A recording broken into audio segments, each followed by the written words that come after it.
There are moments in life that divide everything into before and after. Moments so impactful that you can remember exactly where you were, what you were wearing, what the air smelled like. For me, that moment happened on an ordinary Wednesday night in my own living room, when picked up my husband's phone to check the time and the screen lit up, displaying a message that wasn't meant for me. Those simple words, just one line of text, destroyed 22 years of marriage and 19 years of motherhood in a matter of seconds. The message said something about money, about secrets, about lies. And the sender wasn't a mistress like you might imagine. It was much worse. It was my son, my only son, the boy I carried in my womb, the one I breastfed, the one I dedicated my entire life to. He was conspiring with his father against me, planning things I couldn't even process at the time. My first instinct was to think I was misunderstanding, that there must be a logical explanation. But when I started reading the previous messages, when I saw months and months of conversations between the two of them, plotting against me, laughing behind my back, calculating how much money they had already managed to take from me without me noticing, I felt my entire world crumble. How had I been so blind? How could the two people I loved most in this world, the only people I completely trusted, be doing this to me? And worst of all, how much longer would they have continued if I hadn't accidentally discovered it? They had planned a detailed and cruel plan that involved leaving me with nothing, making me look crazy, taking everything I had built and discarding me like trash. In that moment, holding that phone with my hands shaking so badly I could barely hold it, I realized that the life I knew was a complete lie. Every smile, every I love you, every moment I thought was real was just theater. And the scariest part, they were good actors. So good that I never, not for a second, suspected a single thing.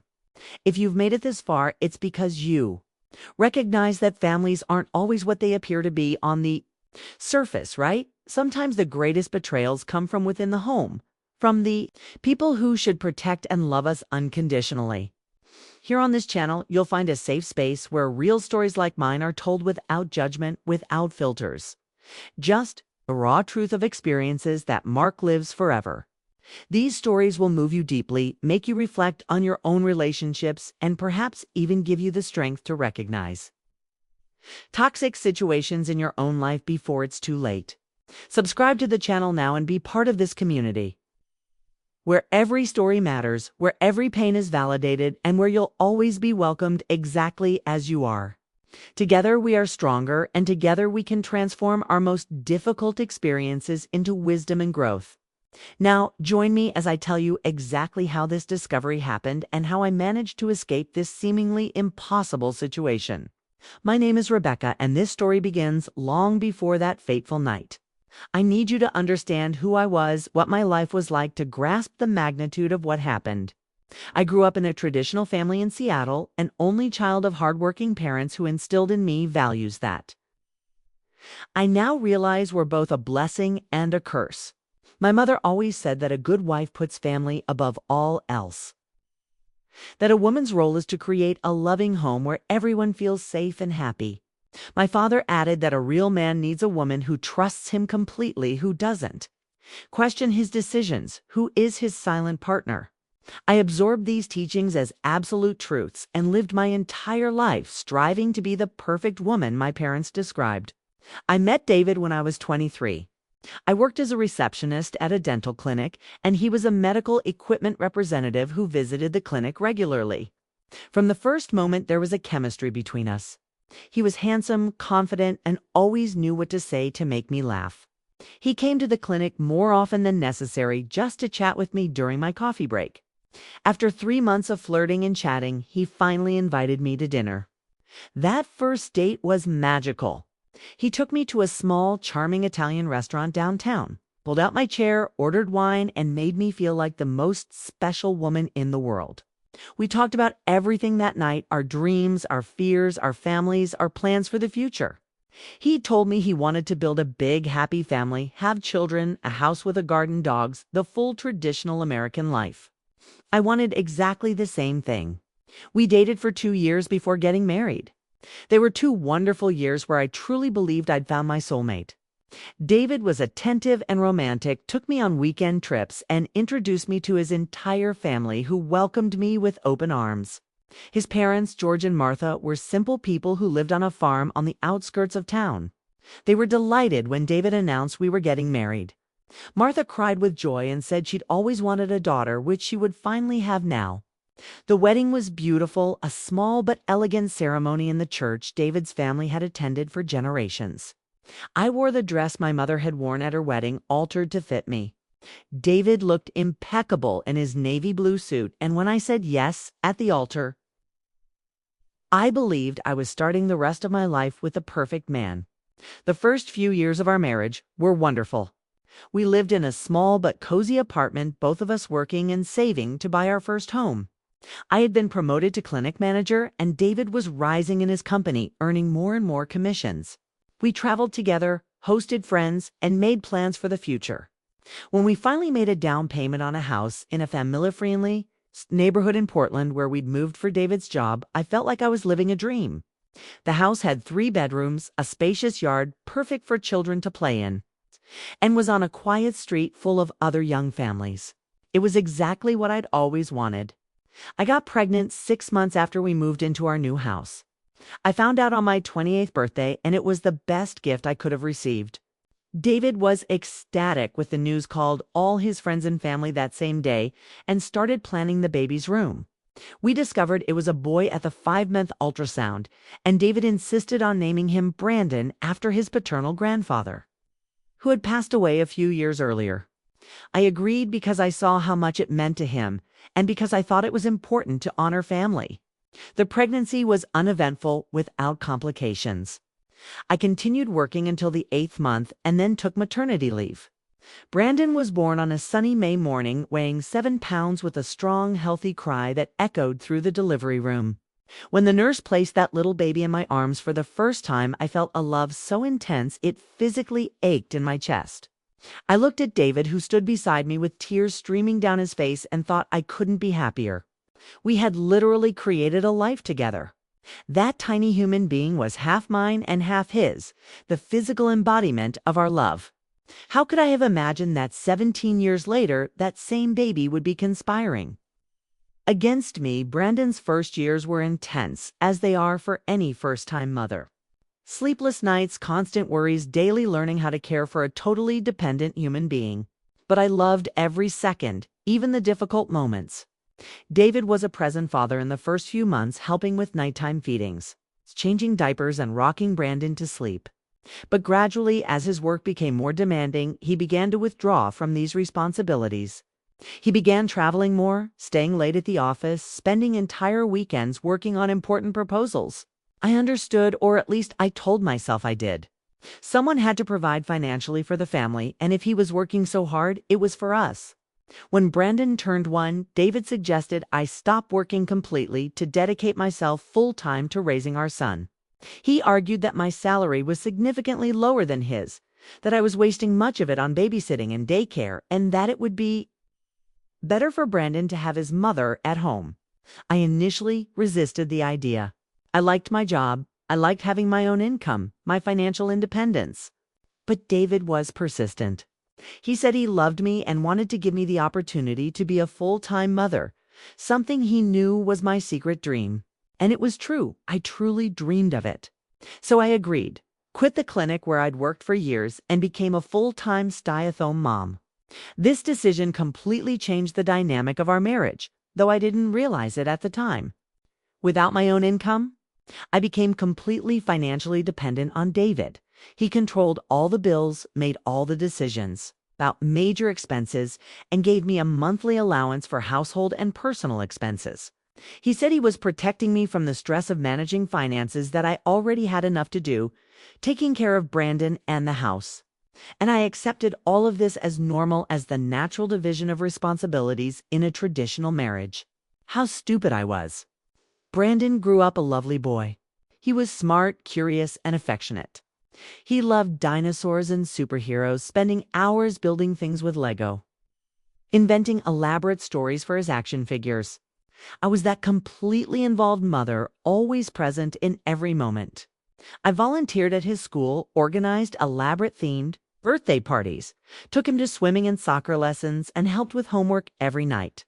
My life revolved completely around him, and I didn't mind. That was my purpose, my reason for being. David continued to work hard and travel frequently. Sometimes he'd be away for days at conferences or visiting important clients. I missed him, but I understood he was building a career, securing a comfortable future for our family.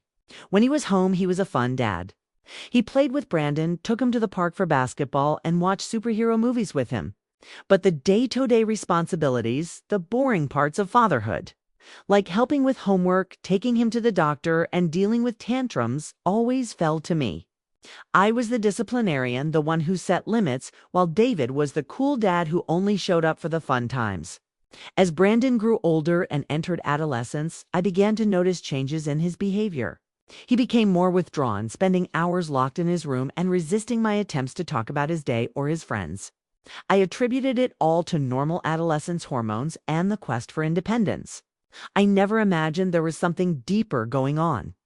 I never imagined David was using this alone time with Brandon to poison his mind against me. Today, looking back with the clarity that only comes after trauma, I can identify signs that I completely ignored at the time. Little things Brandon said that seemed innocent but were actually reflections of what David was planting in his head. Things like questioning why it didn't work if he wanted my opinion on. Spending or saying that his father worked hard and deserved more. Respect or complaining that I was too. Controlling when in fact I was just being a mother. These were seeds of resentment being carefully cultivated, and I, completely oblivious, continued to live in my bubble of denial. My mother passed away when Brandon was 15. It was sudden, a brain aneurysm that took her in a matter of hours. I didn't even have time to say a proper goodbye. That loss devastated me in a way I can't describe. My mother was my best friend, my confidant, my rock. I spent weeks in a deep depression, barely able to get out of bed. David took me to the doctor, who prescribed antidepressants and suggested therapy. I went to therapy for a few months but stopped because David thought it was a waste of money, that I should be strong enough to overcome the loss on my own, that taking medication was a sign of weakness. My father had passed away years earlier, so with my mother's death, I was left with no close family other than David and Brandon. The inheritance my mother left was substantial, over $300,000 between the sale of her house savings and insurance policies. It was the first time in my life I had access to a significant amount of money. David insisted that we put it all in a joint investment account that he would manage, since he had more financial experience. But something inside me resisted this time. Perhaps it was grief making me less complacent, or perhaps some instinct for self-preservation finally kicking in. I put the money in an account in my name alone, saying I wanted to keep it separate for sentimental reasons, as a way to honor my mother. David was visibly upset but didn't insist much at the time. Now I understand that it was at that moment that his most sinister plans began to form in his mind. The next 2 years were relatively uneventful on the surface. Brandon was a senior in high school, applying to college, thinking about his future. He was an excellent student, a member of the school basketball team, and popular with his peers. All his teachers praised him, saying he would be very successful in life. I was proud, of course, but also sad, thinking that soon he would leave for college and I would be alone at home. I started thinking about going back to work, perhaps reviving my career in some way. When I mentioned this to David, he was completely against it. He said I had been out of the job market for too long, that it would be difficult to find work, and that we didn't need the extra income. That conversation ended in an argument where he accused me of not appreciating the sacrifices he made working so hard so I could have a comfortable life at home. It was the first major fight we'd had in years, and it left me confused and hurt. I began to question whether David truly cared about what I wanted, or whether he just enjoyed having me at home under his control. But I pushed those thoughts aside, convincing myself he was just being practical, that he knew me better than I knew myself, and was protecting me from disappointment. After all, 20 years out of the workforce would make it really hard to find something good. He was right, as he always was, or so I convinced myself. Brandon turned 18 in May and decided to take a gap year before starting college. He said he wanted to work, save money, and gain real-world experience before committing 2 years of study. I supported the decision. I thought it showed maturity. David was also supportive, even helping Brandon get a part-time job at a friend's company. What I didn't know was that the job was fictitious, just a front to explain the money. Brandon was earning in other ways that directly involved stealing from me. It was during this period that Brandon suggested opening a joint bank account with me. He said he wanted to learn about financial management, that it would be good to have an account where I could deposit an allowance for him, and he would learn to manage money responsibly. I thought it was an excellent idea, an opportunity to teach my son about personal finance. I transferred $20,000 of my inheritance into this joint account, thinking I was doing something good for my son. In reality, I was handing him access to my money on a silver platter. They began making small, frequent withdrawals, amounts I wouldn't notice missing. $50 here, $100 there, sometimes $200. Over the course of months, they added up to thousands. Throughout this time, I remained a devoted wife and mother. I cooked elaborate dinners every night, kept the house spotless, and tended the garden that had become my favorite hobby. I planted roses, tulips, and hydrangeas, spending hours with my hands in the soil, finding peace in that simple activity. Neighbors often stopped to compliment my garden, saying it was the most beautiful on the street. It made me proud. It was one of the few things I felt was genuinely my achievement. David continued to travel regularly for work. Sometimes he'd be gone for entire weeks. He always called every night to check in on us, seemed genuinely interested in our day. I never questioned these trips, never asked to see itineraries or hotel receipts. I trusted him completely. What an idiot I was. I later discovered that during many of these trips, he was with his mistress, a woman named Jessica who lived in San Francisco. They had been in a relationship for almost 7 years. 7 years during which he came home, slept in my bed, kissed me, told me he loved me, all while maintaining a secret life in another city. But back to that particular night that changed everything. It was an ordinary Wednesday in October. The weather was already cooling, the leaves on the trees beginning to change color. I had spent the day doing normal household chores, laundry, cleaning, and making a stew for dinner. Brandon was in his room, supposedly studying. David had arrived home at 6, as usual. We had dinner together, watching a football game on TV, something we did regularly. Everything was completely normal and mundane. After dinner, David said he needed to answer some work emails and went to the office we'd set up in the spare bedroom. Brandon went upstairs to his room. I finished washing the dishes, cleaned the kitchen, and went upstairs to shower. When I passed by the office, the door was open, but David wasn't there. I saw his laptop open and his phone on the table. I thought it was strange because he never left his phone alone. He was always glued to it. I thought he'd gone to the bathroom and decided to wait to ask if he wanted tea before bed. It was then that his phone vibrated and lit up with a notification. It was on the table in front of me, impossible to miss. It was a message from Brandon. My heart gave a strange leap. Why would Brandon be texting his dad at 10 o'clock at night when they were both home? Why not just go down and talk in person? Without much thought, I grabbed the phone. The screen was still unlocked because David had just left the room. I opened the message. It said, "Dad, I transferred another $2,000 from her account today. She hasn't noticed anything? When are we finally doing this? I'm tired of pretending to care about her stupid gardening and her boring stories. She's so clueless, it's almost sad." It took my brain a few seconds to process what I was reading. Those words made no sense. Dad, he transferred $2,000 from her account. She didn't notice. When are we finally going to do this? Tired of pretending to care about her stupid gardening and boring stories. She's so naive, it's almost sad. Every word was like a slap in the face.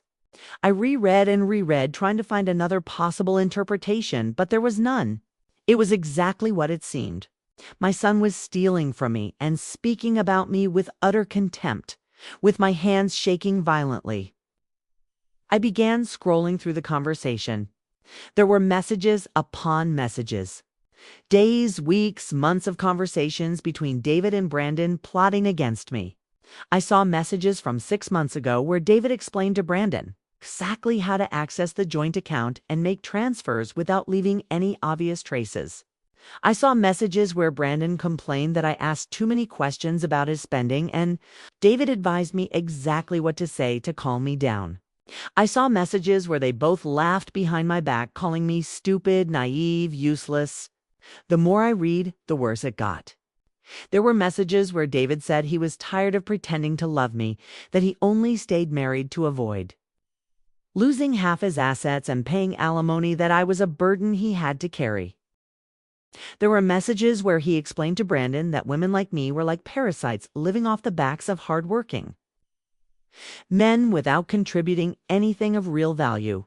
And Brandon absorbed all of this, agreed, and added his own insults. He said he was ashamed of having such a pathetic mother, that all his friends had mothers who worked and did interesting things, while his only tended plants and cooked. I found messages about Jessica, the mistress. Brandon had known about her from the beginning. David had told him years ago. And instead of siding with me, Brandon had been completely supportive. He'd even gone out with them a few times to dinners in San Francisco, where Jessica was introduced as David's coworker. In the messages, Brandon wrote that he liked Jessica, that she was nice and fun, everything I apparently wasn't. There was one particularly cruel message where Brandon said, "I wish Jessica were my mom instead. At least she has a life and a personality. Mom is just this empty shell who exists to cook and clean." It's pathetic. Those words completely destroyed me. I wished Jessica were his mother. I was just an empty shell who existed to cook and clean. It was pathetic. My son, the boy I had given birth to, breastfed, cared for when he was sick, taught to walk and talk, taken to 1,000 different activities, helped with homework countless nights, that same boy saw me that way. How do you process something like that? How does your heart keep beating when you discover that the person you love most in the world hates you this way? I kept reading because I needed to know everything. I needed to understand the depth of the betrayal, even if each message was a stab in the back. I discovered there was a detailed plan for what they called the end game. David had purchased a condominium in his name in Los Angeles, using money he had embezzled over the years from accounts I didn't even know existed. The plan was to make me sign papers transferring ownership of our house to his name, claiming it was for tax or refinancing purposes, something I wouldn't understand and would simply sign trusting him. After that, he would file for divorce, keep the house, and I would walk away with practically nothing because he had apparently manipulated documents to make it appear that most of the assets were in his name. There were detailed discussions about how to make me appear mentally unstable.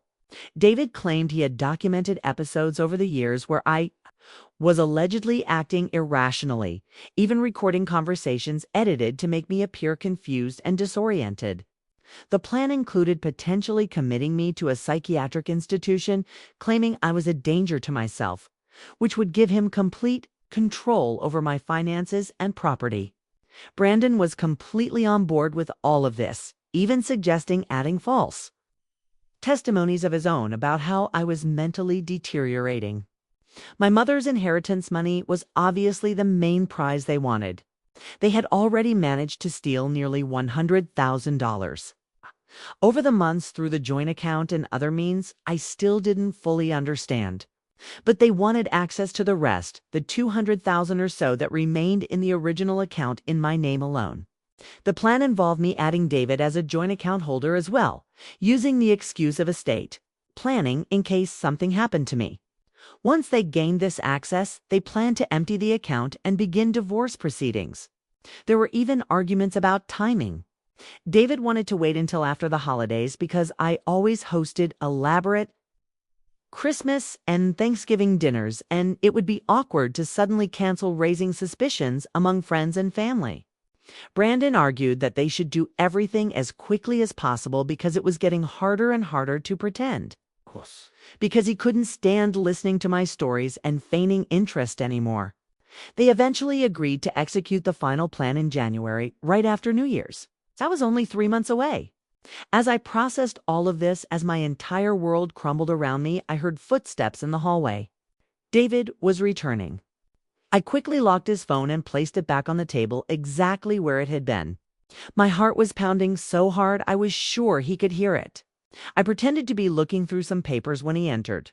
He looked at me with that expression I had always interpreted as love, but now recognized as barely concealed irritation at me being in his space. He asked what I was doing there, and I heard my own voice surprisingly calm say I had come to ask if he wanted tea. He said no, that he still had work and that I should go to sleep. I said goodnight and left, but instead of going to my room, I went straight to the bathroom where I locked the door and finally allowed the reality of what I had discovered to hit me full force. I fell to the bathroom floor and cried like I'd never cried in my life. It wasn't normal crying, it was the kind of convulsive sob that leaves you breathless, that hurts your chest, that feels like it's going to kill you. I stuffed a towel over my mouth to muffle the sounds because I couldn't let them hear. I lay there for hours, alternating between uncontrollable crying and complete numbness. My mind couldn't stop replaying the words I'd read: pathetic, useless, empty shell. Tired of pretending. She's so stupid she doesn't even realize it. With each repetition, I felt a piece of me die. How had I gotten here? How had I allowed my life to become this? I'd dedicated 22 years to this man, 19 years to my son and all. I had to show for it was contempt and plans to destroy me. I questioned every decision I made, every moment I chose to trust, instead of question every time I put his needs above my own. I thought of all the opportunities I'd missed, the career I'd abandoned, the friends cast aside to dedicate myself exclusively to my family, the dreams I'd shelved. And for what to be seen as a burden, as something to be discarded as soon as I was no longer useful or convenient. Eventually, the crying stopped, not because the pain lessened, but because there were simply no more tears. I sat there on the cold bathroom floor, staring at the ceiling, and something began to shift inside me. The pain began to transform into something else. Anger, cold, calculated anger. Did they think I was stupid, naive, an empty shell with no personality or intelligence? They had completely underestimated who I truly was. Yes, I had been passive, I had trusted too much, I had lived in denial. But I wasn't the idiot they thought I was. And I wasn't going to let them destroy me without a fight. That early morning, still sitting on the bathroom floor, I made a decision that would change everything. I wouldn't confront them. I wouldn't cry or make a scene. I wouldn't give them the satisfaction of seeing me destroyed. I would do exactly what they were doing to me, planned down to the smallest detail, gather concrete evidence, and then strike when they least expected it. If they wanted to play dirty, I would play even dirtier. And unlike them, I had the advantage of knowing exactly what they were planning while they had no idea I had figured it all out. The next morning, I woke up with puffy eyes from crying, but determined. I made breakfast as usual, pancakes with bacon for Brandon, scrambled eggs for David, strong coffee for both of us. When they came down, I greeted them both with a smile. Brandon barely glanced at me, grabbed his plate, and went back to his room, saying he had a lot to do on the computer. David gave me a rote kiss on the forehead, grabbed his coffee, and hurried out saying he had an important meeting early. I stood there alone in the kitchen, cleaning the dishes. They'd left on the table without even taking them to the sink, and wondered how many times over the years they'd done exactly this, treating me like an invisible maid while I interpreted it as normal family dynamics. As soon as the house was empty, I began my work. First, I went to the office and methodically photographed every document I could find. Bank statements for accounts. I didn't recognize receipts for suspicious transfers. Paperwork related to the Los Angeles condo David had secretly purchased, credit card documents apparently in my name, but which I'd never seen. David was careless because he never imagined I'd snoop through his things, never saw me as a threat. That arrogance would be his undoing. I found a flash drive hidden in a locked office drawer. I managed to open the drawer using a technique I learned on YouTube because, yes, I wasn't as incompetent as they thought. The flash drive contained incredibly incriminating files. Copies of forged documents bearing my signature, edited audio recordings of our conversations, where I apparently said things I never said, even drafts of petitions to commit me citing fabricated, episodes of mental instability, everything meticulously organized and prepared. The discovery was shocking but also useful because now I had direct access to their entire plan. I copied everything from the flash drive to my laptop, put the flash drive back exactly as it was, and locked the drawer again. I have learned to be invisible over the years, to leave no trace, to keep everything exactly where it belongs. These skills I'd honed, trying to be the perfect wife now, served my investigative purposes perfectly. Over the next few days, I became a veritable spy in my own home. I installed a discreet monitoring app on Brandon's shared computer, one he would never notice because it was hidden in the system processes. I gained access to text messages between him and David through an automatic cloud backup that David had set up and forgotten existed, all using the same family account. It was almost ridiculously easy to access everything because they were so confident in my supposed ignorance that they didn't even take basic precautions. I discovered much more through these investigations. David had opened 5 credit cards in my name over the past few years, using copies of my identification and forging my signature. These cards were accumulating debts totaling nearly $90,000 debts. He paid only the minimum to keep the accounts active, but which were accruing astronomical interest. The plan was to let these debts explode at the time of the divorce so that I would be responsible for them, effectively reducing any division of assets in my favor. I also found evidence that David had embezzled significant funds from our joint account over the years, transferring them to offshore accounts he exclusively controlled. We're talking hundreds of thousands of dollars that should have been ours, but that he systematically stole. Some of this money came from my own contributions while I was still working, savings I thought were safe in retirement investments, but that David had actually liquidated and transferred. The extent of the fraud was staggering. It wasn't just emotional betrayal or infidelity, it was organized crime happening right under my roof. And Brandon was a complete accomplice, not a victim of manipulation, but an active and enthusiastic participant. This was perhaps what hurt the most, realizing that my son wasn't a naive teenager being influenced by his father, but someone who genuinely despised me and actively participated in the conspiracy against me. I spent 2 weeks gathering evidence before taking the next step. During that time, I maintained the facade perfectly. I continued to be the devoted wife and mother, cooking, cleaning, gardening, doing all the things that seemingly made me pathetic in their eyes. But internally, I was seething with rage and determination. Every fake smile I gave, every dinner I prepared, every superficial conversation I had with them was an exercise in monumental self-control. Finally, when I felt I had enough evidence, I scheduled a consultation with a lawyer specializing in family law and financial fraud. I chose someone in a nearby city to avoid the risk of running into acquaintances. His name was Michael Roberts, and he came highly recommended by online reviews. On the morning of the appointment, I told David and Brandon I had a routine doctor's appointment, something completely normal and wouldn't raise any suspicions. Michael's office was on the 10th floor of a sleek office building in downtown Salem. When I entered, I was greeted by an efficient receptionist who offered me coffee and led me to a comfortable conference room. Michael entered a few minutes later, a man of perhaps 50 with neatly cropped gray hair and an impeccable suit. His presence immediately conveyed competence and confidence. I spent 3 hours in that conference room telling Michael the whole story and showing him all the evidence I had collected. He listened attentively, taking notes, occasionally asking for clarification or specific documents.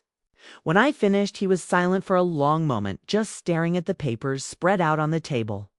Finally, I said that in my 30-year career, I had never seen such an extreme case of marital and parental fraud. That what David and Brandon were doing was not only morally reprehensible, but constituted multiple serious crimes. Michael explained that I had more than enough evidence not only to protect myself in the divorce, but also to prosecute both of us for fraud, document forgery, identity theft, and other crimes. He said we could easily recover all the stolen money as well as compensation for emotional distress.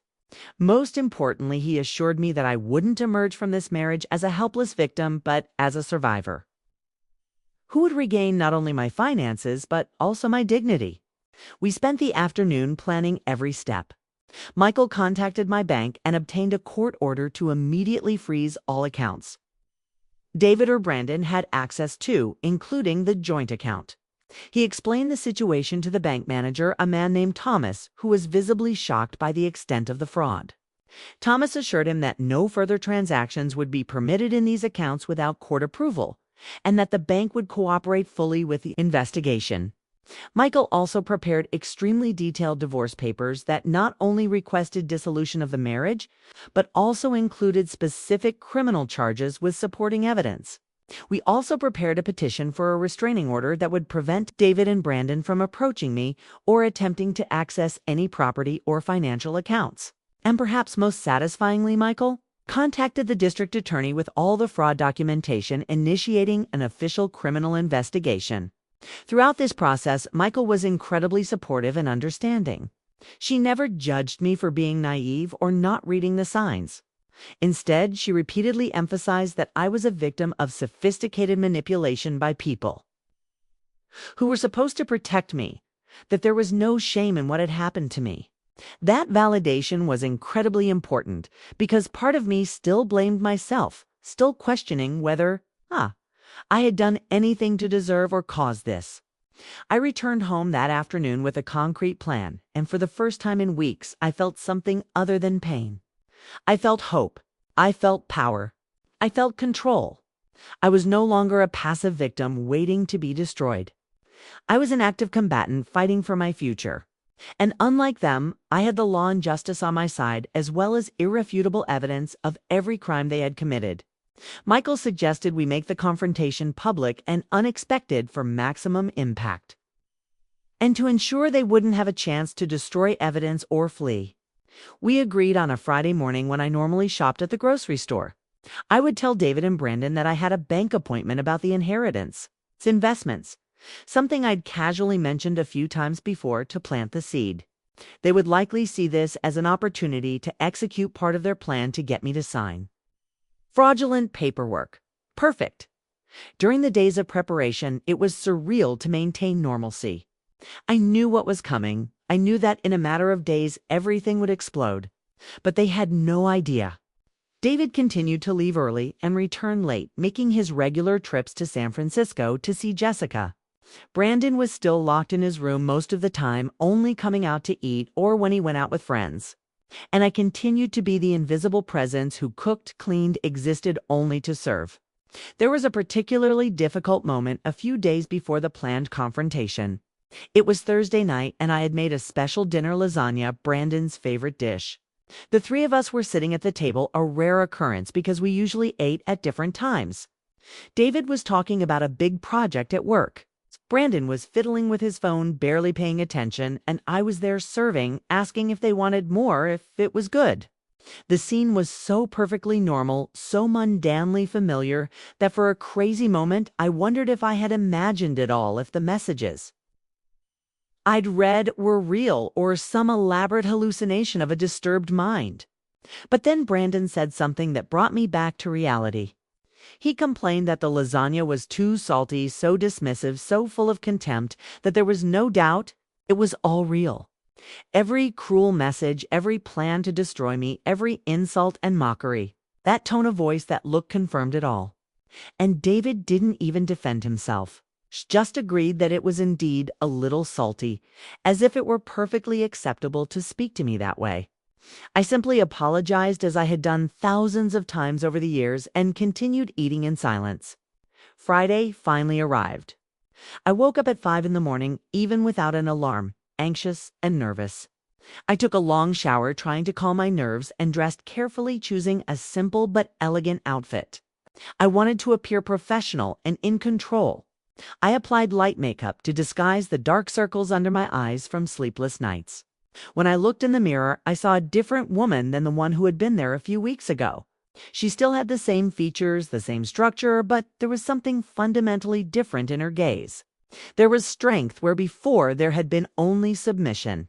I went downstairs and made breakfast as usual. David came down first, as usual, grabbed his coffee mug, and barely glanced at me as he checked his emails on his phone. Brandon appeared a few minutes later, hair disheveled, still looking sleepy. I told him I had a bank appointment at 10 o'clock about my mother's inheritance, which would probably take a few hours because the manager wanted to review all the investment options. I saw the look they exchanged, that silent communication they thought I wasn't noticing. David immediately said he should come with me, that these financial matters were complicated and I would need help. Brandon surprisingly said he wanted to go to that. He was interested in learning about investing. I held back a smile of satisfaction. They were taking the bait exactly as planned. I said it would be great to have their company, that I would actually feel safer having David there to help with the decisions. Every word was sweet poison on my tongue because I knew exactly what was coming. We left home at 9:30, the three of us in David's car. During the 20-minute drive to the bank, the tension was palpable, at least to me. David and Brandon chatted casually about football, completely relaxed, confident they were in complete control of the situation. They had no idea the bombshell was about to explode in their faces. We arrived at the bank, a large glass and steel building in the city's financial district. We parked and entered through the revolving gates. The branch was moderately busy for a Friday morning, people going about their routine, transactions, oblivious to the drama about to unfold. We headed to the private service area where Thomas, the manager, was waiting for us. But Thomas wasn't alone. Two uniformed police officers stood beside him, and Michael, my lawyer, was there too. The change in David and Brandon's expressions was instantaneous and satisfying. Confusion, then recognition that something was very wrong, then fear. David tried to turn to leave, but one of the officers quickly blocked his path.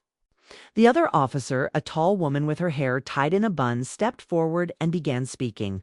She identified herself as Officer Martinez and her partner as Officer Chen. She explained that there were warrants out for the arrest of David Mitchell and Brandon Mitchell on multiple charges of financial fraud, document forgery, identity theft, and other related crimes.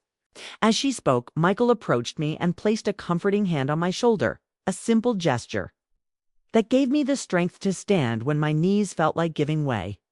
David immediately began to protest, his voice loud and indignant, saying there had been a mistake, that he hadn't done anything wrong, that I was crazy and had made it all up. He pointed at me and yelled that I was mentally unstable, that he had documentation to prove it, that it was all a setup. Brandon went pale and silent, just staring at me with an expression of shock and betrayal, as if I were the villain for not letting them steal and destroy me. Officer Martinez was undeterred by David's outbursts. He calmly explained that there was ample documented evidence supporting all the charges, and that this evidence had been reviewed by the district attorney and a judge who issued the warrants. He told them they had the right to remain silent and that anything they said could be used against them in court. The handcuffs appeared, and I watched paralyzed between satisfaction and profound sadness as my husband and son's hands were secured behind their backs. David continued to scream as he was led out of the bank, drawing curious and shocked looks from other customers and employees. He raged that I would pay for this, that I was a vengeful bitch who had destroyed his family. Brandon, on the other hand, was completely silent. He just looked at me one last time before being led away, and in that look I finally saw something real. It wasn't love or regret. It was pure hatred. My 10-year-old son looked at me with absolute hatred for having discovered and stopped his plans to destroy me. As they disappeared through the bank door escorted by police officers, my legs finally gave out. Michael caught me and helped me sit in one of the cushioned chairs in the waiting area. Thomas brought water. The other customers slowly went back to their business, though I could feel curious glances in my direction. I sat there, shaking, processing what had just happened. It was real. It had really happened. After weeks of planning, it had finally happened. Michael sat beside me and gently explained the next steps. There would be hearings. David and Brandon would likely post bail and be released pending trial, and I would need a restraining order to keep them out of my reach. The process would be long and emotionally draining, but he assured me that with the evidence we had, there was no doubt about the outcome. They would be convicted, I would recover my money and assets, and I would be able to start over free from the people who had betrayed me so deeply. The following days and weeks were a blur of legal proceedings. David hired an expensive lawyer who initially tried to argue that I was fabricating evidence, that I suffered from paranoid delusions. But the evidence was overwhelming and irrefutable. The text messages, the falsified documents, the offshore accounts, the edited recordings they themselves had created, thinking they would use them. Against my all were presented to the court. David's lawyer eventually had to acknowledge that there was no defense and began negotiating plea deals. Brandon also had legal representation, a court-appointed attorney, since he had no resources of his own. His lawyer tried to argue that he was young and influenced by his father, who didn't fully understand the gravity of what he was doing. But prosecutors had evidence that clearly demonstrated Brandon's full understanding and willing participation in the crimes. His age only worked in his favor in terms of potentially receiving lighter sentences, not in terms of completely exonerating him. Throughout this entire process, I was alone in the house that had been our family home. The restraining order prevented David and Brandon from being near each other, so they were living in a cheap hotel paid for with the little money they managed to save before the accounts were frozen. I learned from Michael that Jessica had broken up with David. As soon as she learned of the criminal charges and the extent of the lies he had told. Apparently, she genuinely believed he was separated and was horrified to discover not only that he was married, but that he was systematically stealing from her, found plotting to destroy her. Living alone in that house was strange and liberating at the same time. At first, I had trouble sleeping. I'd wake up in the middle of the night with panic attacks, thinking I heard noises that someone had broken in, that I was in danger. I installed a complete security system with cameras and alarms, which helped me feel safer. Little by little, I began to claim the spaces in the house as my own. I redesigned my bedroom, getting rid of everything that reminded me of David. I transformed his office into an art studio where I started painting something I'd always wanted to do, but never had the time or the incentive to do. I painted the walls vibrant colors that David had always vetoed, saying they were too loud. The garden became my refuge. I spent hours there planting new varieties of flowers, creating stone paths, and installing a small ornamental koi pond. It was therapeutic to work with the soil, watching things grow and flourish under my care. Unlike relationships with people who could betray you, the plants responded honestly to what you gave them. Care and attention resulted in growth and beauty. It was simple and comforting. I also began intensive therapy. My therapist, Dr. Ellen Campos, was instrumental in helping me process everything that had happened. In the first few sessions, I cried uncontrollably from beginning to end, unable to articulate anything coherent. But gradually, I was able to begin. Talking about my feelings, about the pain of betrayal, about the guilt I felt, even though I rationally knew I was not to. Blame. Dr. Ellen helped me understand the patterns of codependency I had developed, how I had systematically erased my own identity to become merely an extension of other people's needs. One of the most important insights I gained in therapy was realizing that I had seen signs over the years that I chose to ignore. Little red flags that I rationalized or justified because believing in the betrayal was too painful. David's progressive emotional distancing, the subtly cruel comments, disguised as jokes, the way he devalued my contributions while extolling everything he did. With Brandon, to the way he began to treat me with increasing disrespect during adolescence, how he stopped valuing or even acknowledging everything I did for him. I had normalized behaviors that were actually abusive because I didn't want to face the possibility that I had wasted my life in fake relationships. Dr. Ellen also helped me work through my mother's guilt. I felt responsible for Brandon's cruelty. I questioned every decision I'd made in raising him, every time I'd said yes when I should have said no, every time I protected him when I should have let him face the consequences. But Dr. Ellen patiently showed me that I couldn't control the choices another adult made. That Brandon, especially at 19, was responsible for his own decisions. That David had actively influenced and encouraged these behaviors, working to alienate Brandon from me for years. That I hadn't failed as a mother, I had been systematically sabotaged. The trial took place 7 months after the arrests.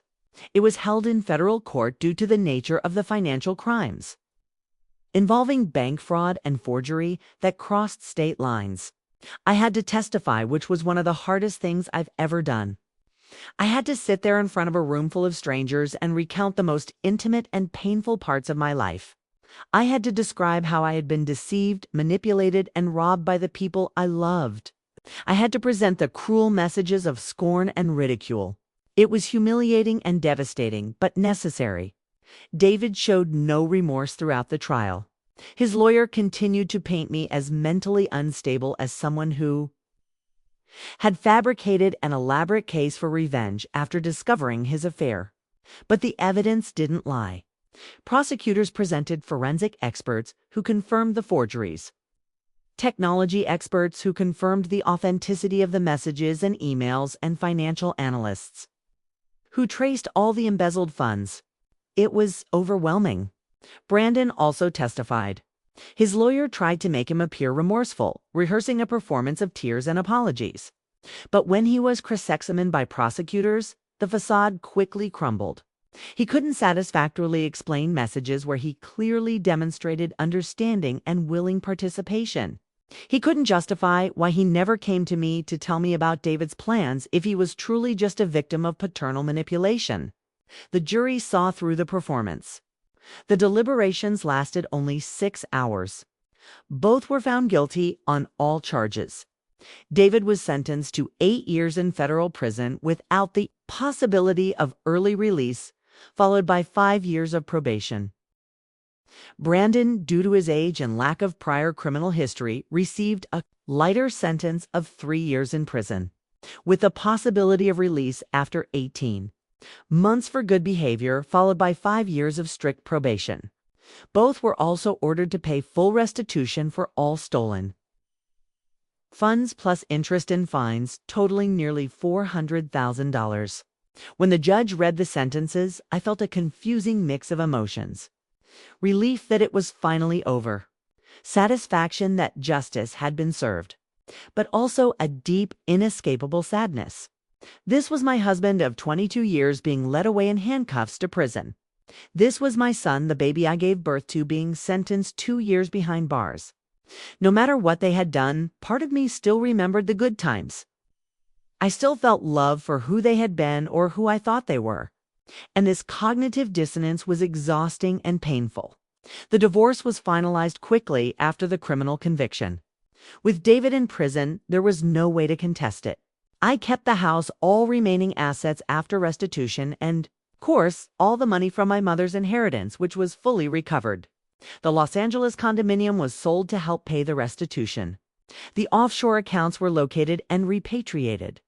The fraudulent credit cards in my name were canceled and the debts legally transferred to David. Financially, I ended up better off than I was before.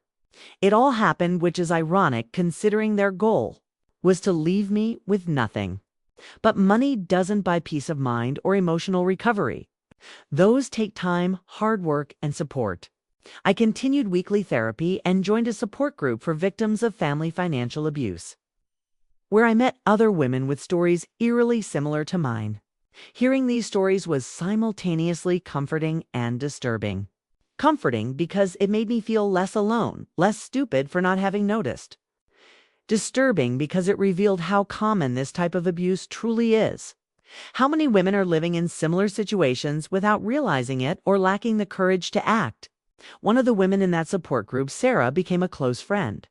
She had been through a similar situation 10 years earlier. Her ex-husband and adult son had also conspired against her.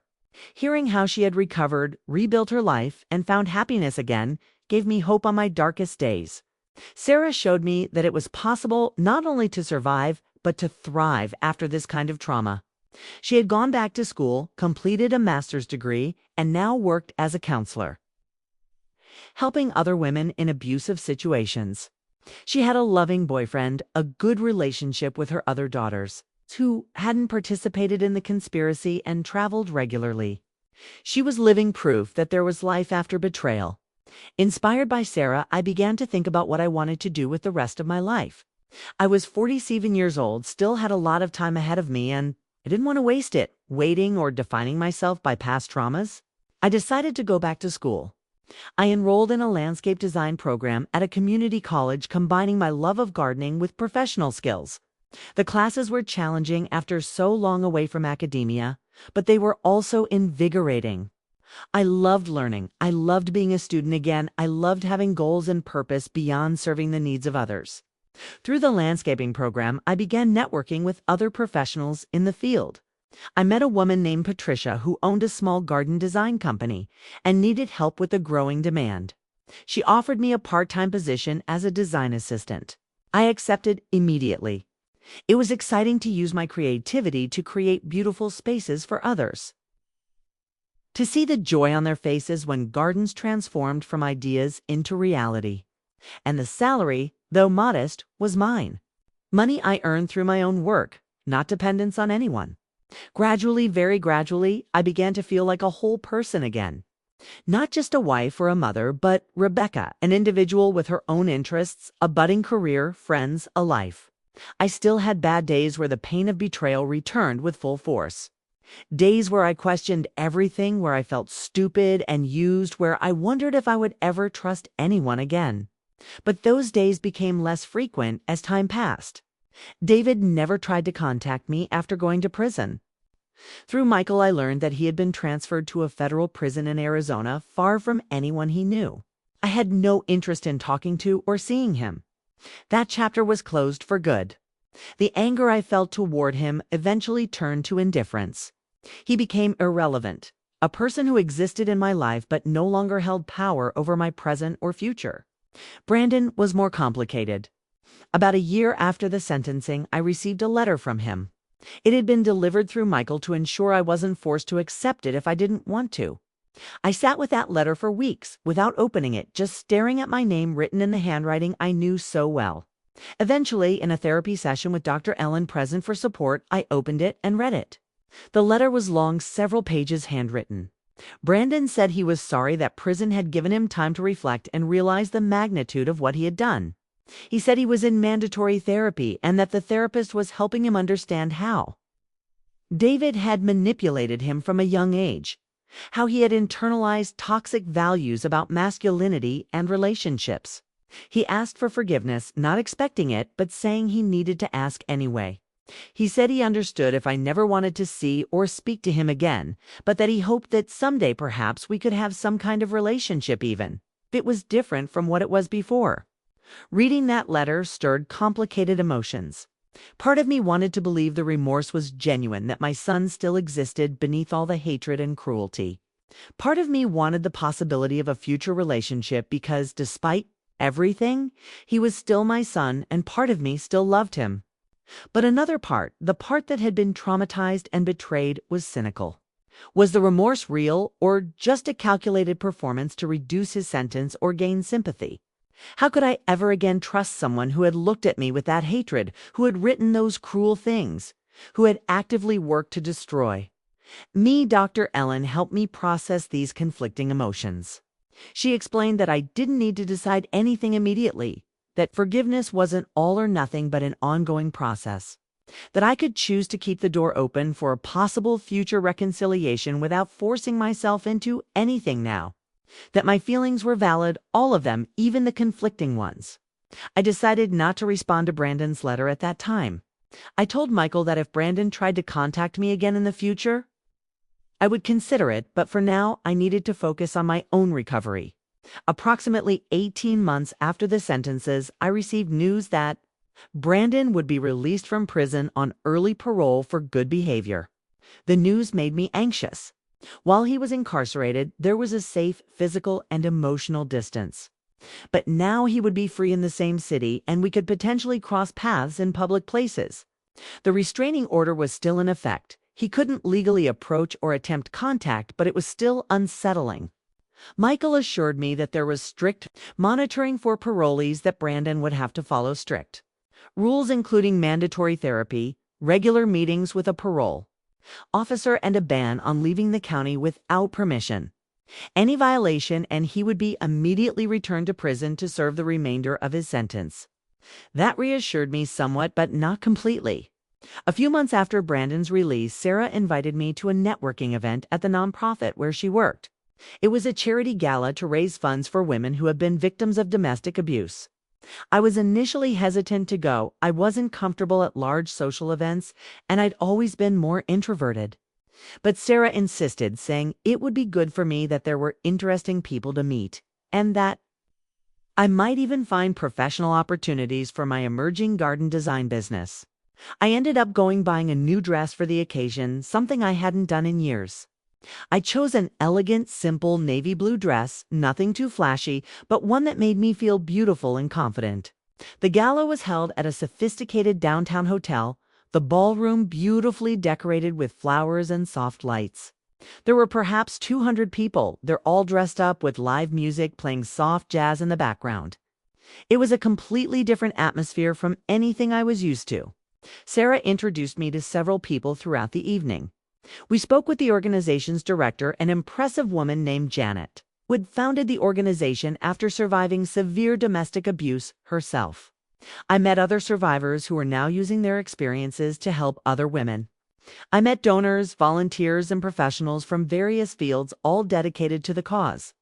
It was inspiring and moving to be surrounded by people who understood, who had experienced similar traumas and chosen to transform their pain into positive purpose.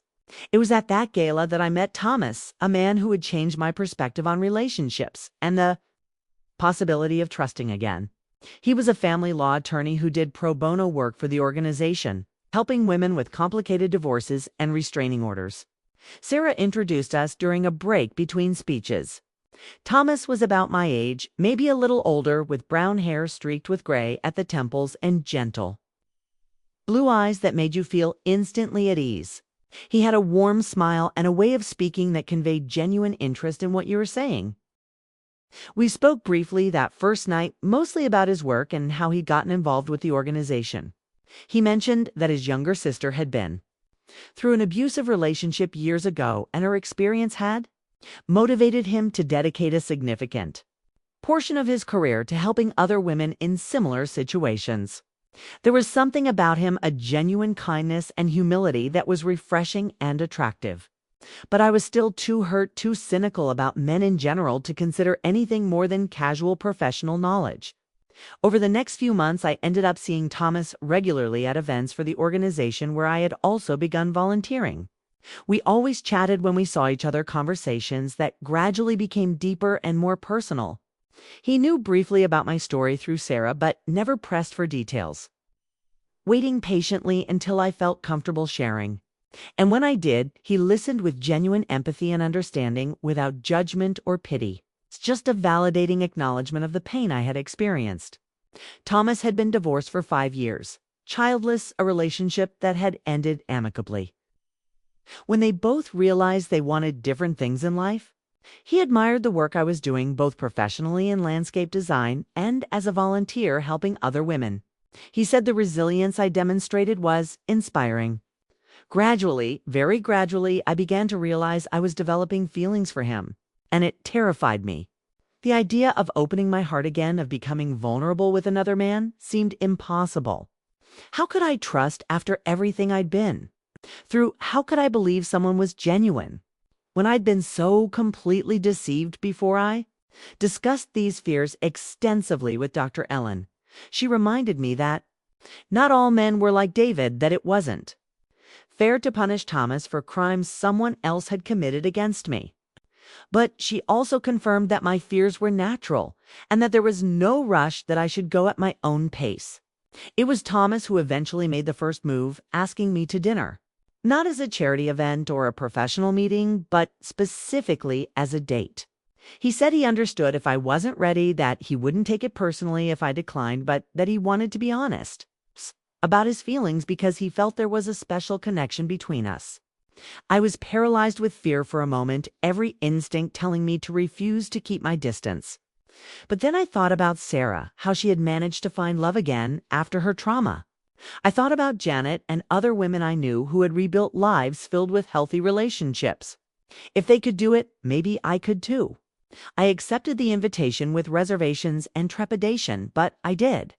The first date was an afternoon coffee date in a small, cozy cafe, nothing too intimidating or full of expectations. We talked for 3 hours about everything and nothing, and it was surprisingly comfortable. Thomas was genuinely interesting and interested. asking questions and really listening to the answers, sharing about himself without dominating the conversation. There were no red flags, no behavior that set off internal alarms. It was simply pleasant to be with him. We started hanging out regularly, very slowly, building a solid friendship before anything romantic developed. Thomas was incredibly patient with my insecurities and triggers. When I canceled last minute because I was having a particularly difficult day emotionally, he understood without taking offense. When I set clear boundaries about what I was and wasn't comfortable doing, he respected them without question. He consistently demonstrated through actions, not just words, that he was trustworthy. About 6 months after that first coffee, we admitted there was something deeper developing between us. We began an official relationship, though we kept everything very private and took it slow. I wasn't ready to introduce him to many people. I was still processing my feelings, and I didn't want outside pressure or opinions. Thomas understood and respected me completely, happy just to be with me without needing public validation of the relationship. Being with Thomas taught me that not all relationships were toxic or based on lies. I learned that it was possible to have a partner who valued you, respected you, and supported you without trying to control or diminish you. Thomas encouraged my interests, celebrated my professional achievements, and never tried to make me feel inferior or dependent. We had arguments, of course, but they were healthy discussions where both sides were heard and respected, where we reached compromises rather than one simply dominating the other. My relationship with Thomas also showed me how much I'd missed in my years with David. Real emotional intimacy, genuine connection, shared laughter without hidden agendas. Things I thought I had but were just carefully maintained illusions. With Thomas, I had the real thing, and the difference was night and day. Meanwhile, Brandon continued his post-prison life. Through mutual acquaintances, I learned he was working in a retail store, living in a small apartment, and strictly adhering to all the terms of his probation. Apparently, he was genuinely in serious therapy and trying to change. But I wasn't ready for any kind of contact yet. Maybe someday, but not yet. David, on the other hand, was completely out of my life and mind. He occasionally appeared in nightmares, but during the waking hours, I rarely thought about him. He had become merely an unpleasant part of my past, not an active force in my present. And that was liberating. To have been able to truly move on, to build a new life where he had no place or power. 2 years after that fateful night when I discovered the messages, I was in a radically different place. I had a home that was truly mine, decorated my way, filled only with my things and my good memories. I had a burgeoning career that I loved, and that gave me a sense of purpose and financial independence. I had real friends who knew me and valued me. I had a healthy, loving relationship with a man who respected me. And most importantly, I had myself back. He had rediscovered the Rebecca that existed before she lost herself in the roles of wife and mother. He had found strength he never knew he possessed. I won't lie and say I was completely healed or that the scars had disappeared. I still had moments of doubt, days where old traumas resurfaced, unexpected triggers that reminded me of the pain. But I now had tools to deal with those moments. I had therapy, a support network, self-knowledge, and self-respect I'd never had before. And most importantly, I had learned that it was possible to survive complete devastation, and not only survive, but eventually thrive. My story is not unique, unfortunately. There are thousands of women out there living similar situations, being manipulated and abused by people who should love and protect them. Some realize it and manage to escape. Many remain trapped, whether out of fear, financial dependence, psychological manipulation, or simply because they can't believe it's really happening. I share my story in the hope that someone reading this will recognize the signs in their own life before it's too late. Or if it's already too late, that they'll find the courage to act, to seek help to protect themselves. The signs are there, they always are. Subtle disrespect disguised as a joke. Gradual isolation from friends and family. Financial control presented as protection. Emotional manipulation masquerading as love. Gaslighting making you question your own perception of reality. If you're experiencing any of these, trust your instincts. You're not crazy.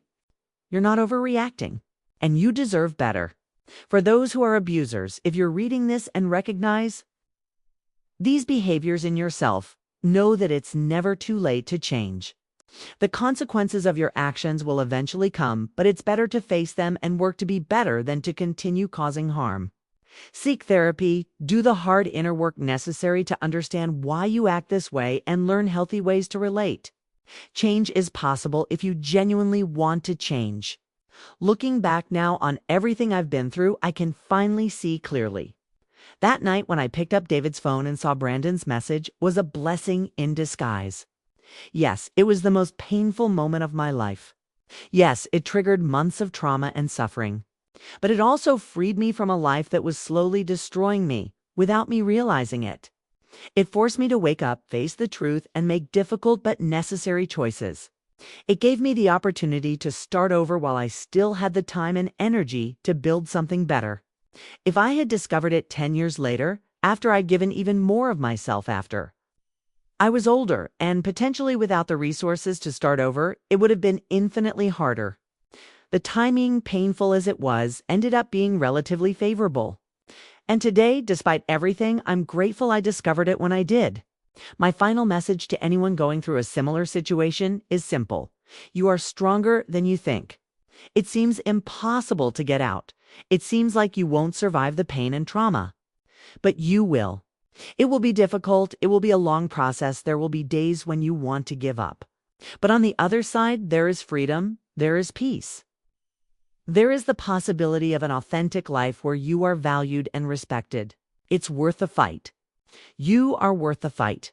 If you identified with my story, recognized elements in your own life, or were simply touched by this account, leave a like to help reach more people who might need to hear it. Share your experience in the comments if you feel comfortable. Because every story shared is an opportunity for mutual support and validation. Subscribe to the channel for more real stories of overcoming and starting over. And if you know someone who might be in a similar situation, share this video. We never know who needs to hear these words today. Together we are stronger. Thank you for listening to me until the end.